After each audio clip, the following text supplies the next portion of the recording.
नमस्कार। भारत और जापान के बीच रक्षा सहयोग को और मजबूत करने वाला धर्म गार्जियन संयुक्त सैन्य अभ्यास सफलतापूर्वक संपन्न हो गया है। जापान के पूर्वी फूजी प्रशिक्षण क्षेत्र में आयोजित इस छठे संस्करण ने दोनों देशों की सेनाओं को आतंकवाद विरोधी अभियानों में रणनीतिक कौशल को और निखारने का अवसर दिया।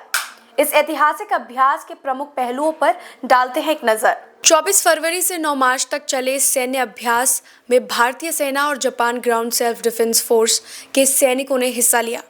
इस बार अभ्यास को कंपनी शक्ति स्तर पर आयोजित किया गया, जिसमें बड़ी संख्या में सैनिकों की भागीदारी देखने को मिली।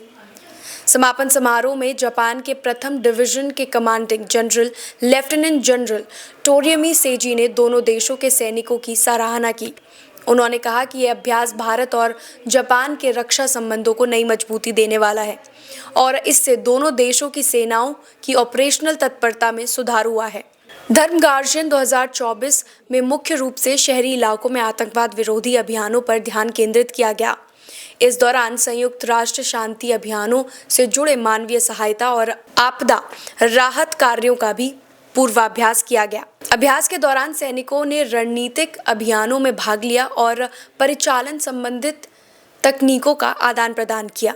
इस सैन्य अभ्यास का एक अहम हिस्सा सांस्कृतिक आदान प्रदान भी रहा, जहां भारतीय दल ने जापानी सैनिकों को योग और पारंपरिक भारतीय युद्ध कला कलारी पट्टू का प्रदर्शन किया, जबकि जापानी सैनिकों ने अपनी मार्शल आर्ट्स तकनीकों का परिचय दिया। अभ्यास का समापन 72 घंटे के एक सघन सत्यापन से हुआ, जिसमें दोनों देशों के सैनिकों ने शहरी वातावरण में संयुक्त आतंकवाद विरोधी अभियानों का प्रदर्शन किया।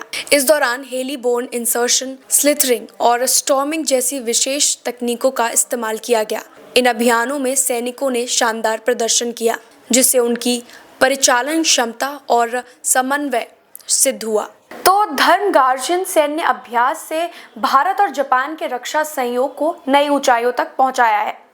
इस तरह के संयुक्त अभ्यास न केवल दोनों देशों की सेनाओं की क्षमताओं को बढ़ाते हैं, बल्कि वैश्विक सुरक्षा और स्थिरता में भी महत्वपूर्ण योगदान देते हैं। आप इस सैन्य अभ्यास पर क्या सोचते हैं, हमें कमेंट में ज़रूर बताएं और ARS न्यूज़ के साथ जुड़े रहें ताज़ा खबरों और विशेष रिपोर्ट्स के लिए।